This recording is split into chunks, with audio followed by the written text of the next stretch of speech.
Dobrý den, milé děti. Jak jistě víte, naše škola je bohužel opět uzavřena a proto se potkáváme v tomto online prostoru, kde jsme si pro vás s kolegyněmi připravili výuku předmětu teorie v praxi. A tato hodina je určená pro žáky 3. ročníku a téma, které v této hodině probereme, se jmenuje posuvky.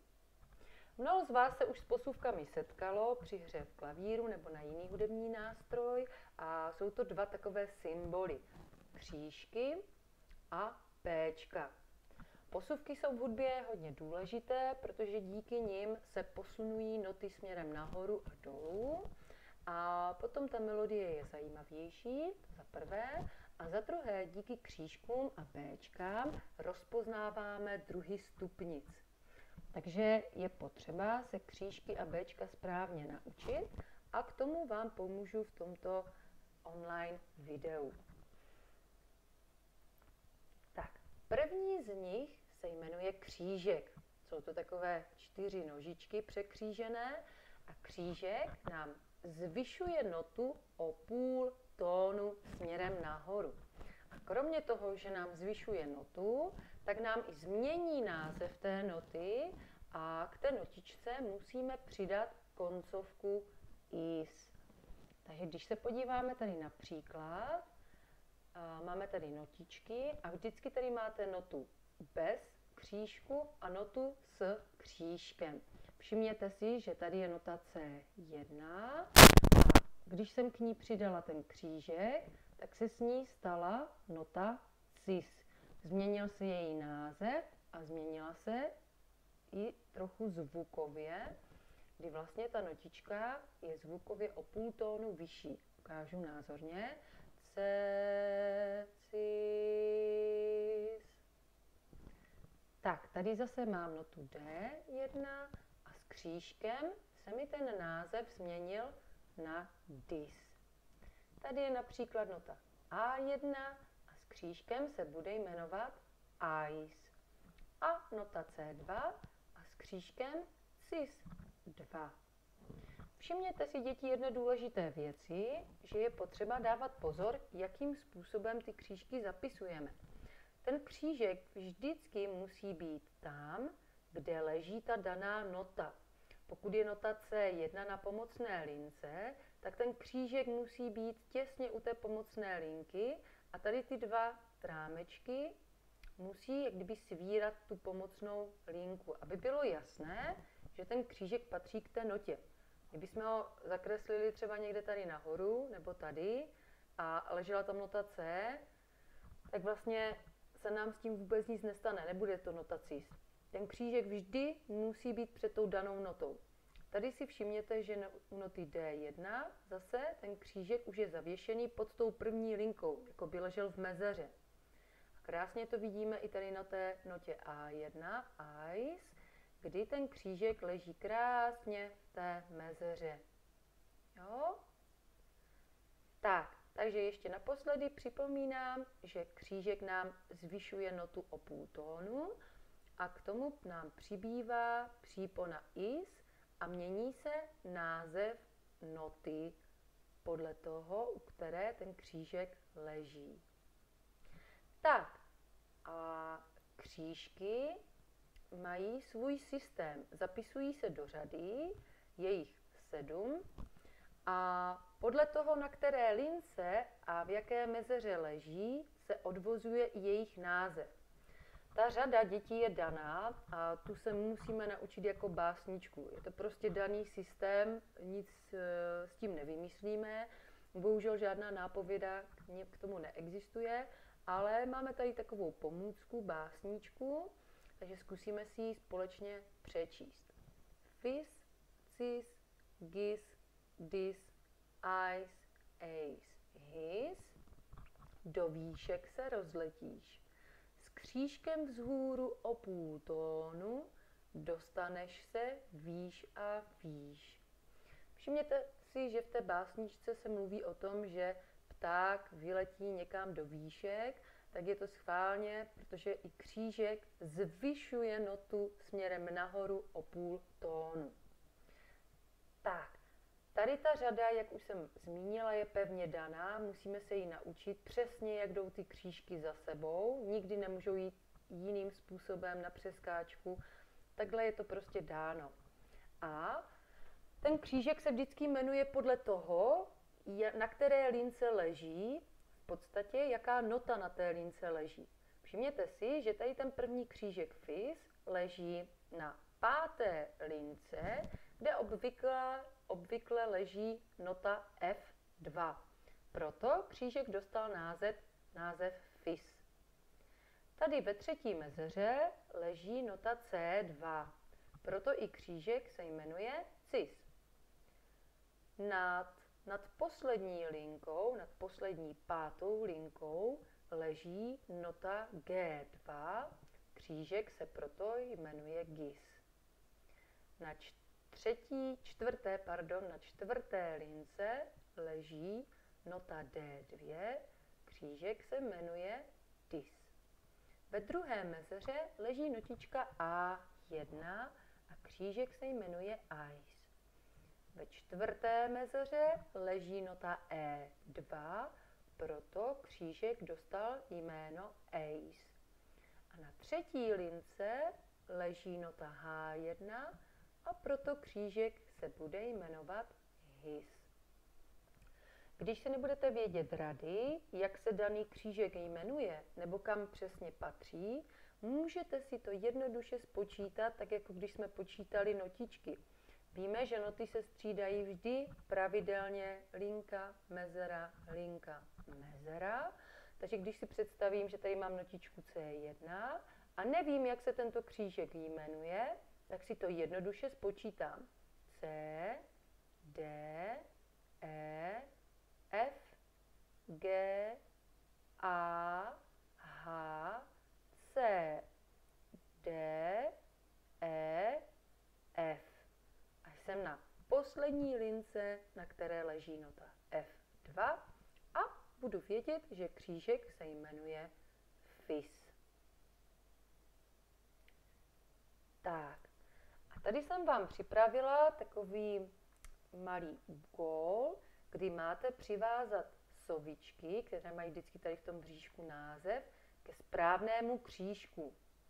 Tak, a tady tuto stránku vám vygeneruju do souboru PDF a vložím společně s tímto výukovým materiálem na stránky školy. Takže jestli budete tak moc hodní, poprosíte rodiče, aby vám tu stránku vytiskli, tak v klidu doma si spojíte každou sobičku k tomu danému křížku. Zase připomínám, když nebudu vědět, jaký křížek to je, jednoduše si spočítám, která nota leží v té dané mezeře nebo na té dané lince, na které ten křížek leží. Takže v případě tohoto křížku počítám C, D, E, F, G, A. Budu vědět, že tento křížek se jmenuje ice. Jo? A takto budete pokračovat se všemi křížky. Přivážete sovičky přímo k těm křížkům. Tak a tady ještě jeden úkol na procvičení. Zase vám ho vygeneruju do souboru PDF a vložím na stránky školy. Tady to zase máme naopak. Vidíte, že těch křížků je tady jenom pár, jsou tady 4 a ve skutečnosti je jich 7. Takže vaším úkolem bude doplň chybějící křížky a pak je všechny pojmenuj. Takže vidíte, že tady máme první křížek fis a musím doplnit ten druhý v řadě, že? Pak tady mám 3. křížek gis a doplním další, jo, který k němu patří. A takhle budete postupovat v té řadě až do konce. A na závěr ty křížky tady dolů pojmenujete fis, cis, gis a tak dále. Tak. A teď se podíváme na další posuvku, která se jmenuje Bčko.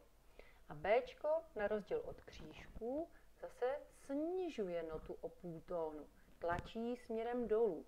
I sluchově uslyšíte, že tato nota je o kousíček níž než ta, která to Bčko nemá. A stejně tak jako u křížků, i u Bček přidáváme příponu, ale je to přípona S. Takže zase se nám změní název noty přidáním přípony S. Takže když se zase podíváme tady na příklad, je tady notička C1 a když jsem před ní napsala Bčko, tak se z ní stala nota Ces. Tady mám notu F1, když tam dám Bčko před ní, je to nota Fes. Notu H1, když dám před ní Bčko, tak se s ní stane nota Hes. Pak tady mám G1 a s ní se zase stane nota Ges. Stejně jako v případě křížků, i u Bček platí, že musí ležet těsně před tou notou a vždy tam, kde ta daná nota je. Takže když třeba se podívám tady na tu F1 notu, která leží v první mezeře, tak i to Bčko musí být zapsáno do první mezery, aby bylo jasné, že patří k té notičce F. Jo? Tady zase nota H1 a přední Bčko na třetí lince a stalo se z ní nota Hes. I tady na té druhé lince, kde leží nota G, vidíte, že to Bčko je krásně zapsané a to bříško vlastně zasahuje přes tu druhou linku, kde leží nota G. A díky tomu se z ní stala nota Ges. Tak a ten systém zapisování Bček je podobný, ale hlavně, stejně jako u křížků, i Bčka mají přesně danou svoji řadu a přesně dané své názvy. Takže stejně jako u křížků se je musíme naučit z paměti jako abecedu a zase tady máme kratičkou básničku. Hes, es, as, des, ges, ces, fes. Vodník chystá vodní ples. S každým Bčkem potápníčkem do hlubin se dostaneš. Tak, takže vidíte, že zase v této básničce se mluví o tom, že něco jde dolů do hlubin, jo, že se potápí ta notička, nebo to Bčko. Takže zase to má symbolizovat to, že to Bčko snižuje tu notu o půl tónu, táhne ji směrem dolů. A ta řada je tedy hes, es, as, des, ges, ces, fes. Zkuste si ji sami několikrát říct, zopakovat, pak třeba zavřete oči a zkuste si ji zapamatovat tu řadu. Tak. A stejně jako tomu bylo u křížků, i u Bček je to úplně stejné, že to Bčko se jmenuje vždycky podle toho, na které lince nebo v jaké mezeře leží a která nota na té lince a mezeře leží. To znamená, že tady mám Bčko, které leží na třetí lince, kde normálně leží nota H1, proto má název Hes. Tady toto Bčko leží ve čtvrté mezeře, kde je nota E2, proto se jmenuje S. Tady toto Bčko leží v druhé mezeře, kde obvykle leží nota A1 a proto má název As. Toto Bčko leží na čtvrté lince, kde najdeme notu D2, proto se jmenuje Des. Tady toto Bčko leží na druhé lince, kde leží nota G, proto se jmenuje Ges. Tady to Bčko leží ve třetí mezeře, kde najdeme notičku C2 a proto je jeho název Ces. A poslední Bčko leží v první mezeře, kde leží nota F1 a proto se bude jmenovat Fes. Úplně stejným způsobem, děti, můžete pracovat i v případě Bček. Pokud si nejste jistí, jak se dané Bčko jmenuje, jednoduše si spočítejte linky a mezery, řekněte si stupnici, až dojdete tam na tu linku nebo na tu mezeru, kde to Bčko leží. Takže třeba tady u toho H spočítáme C, D, E, F, G, A, H. Vím, že tady leží nota H1, takže Bčko se bude jmenovat has. Tak a nachystala jsem vám úplně stejný příklad jako v případě křížků. Máme tady zase rybičky a vy je máte přivázat, vidíte, že tady mají zase název v tom bříšku, a přivážete správnou rybičku ke správnému Bčku. Zase spočítám si je hezky, jo, až zjistím, jak se to Bčko jmenuje, spočítám si notičku, která leží v té lince nebo v té mezeře a podle toho si odvodím, které je to Bčko. Zase vygeneruju do souboru PDF a vložím vám ho na stránky školy společně s touto online hodinou. Tak a poslední úkol, stejně jako u křížků, zase máte tady 4 Bčka a 3 máte doplnit, tak jak jde jejich řada. Has, as, as, des, ges, ces, fes. Jakmile Bčka doplníte, tak tady dolů napíšete jejich název. Has, as, as a tak dále. Takže úkol, doplň chybějící Bčka a pak je všechny pojmenuj. Tak děti, já vám děkuji za pozornost, doufám, že to bylo srozumitelné.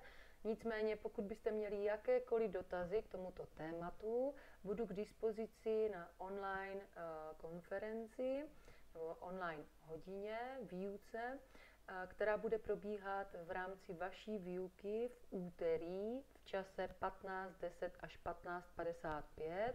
Je to čas, kdy obvykle máte hodinu nauky o teorie v praxi. Takže neváhejte se přihlásit a já vám moc ráda s čímkoliv pomůžu. Mějte se hezky a nashledanou.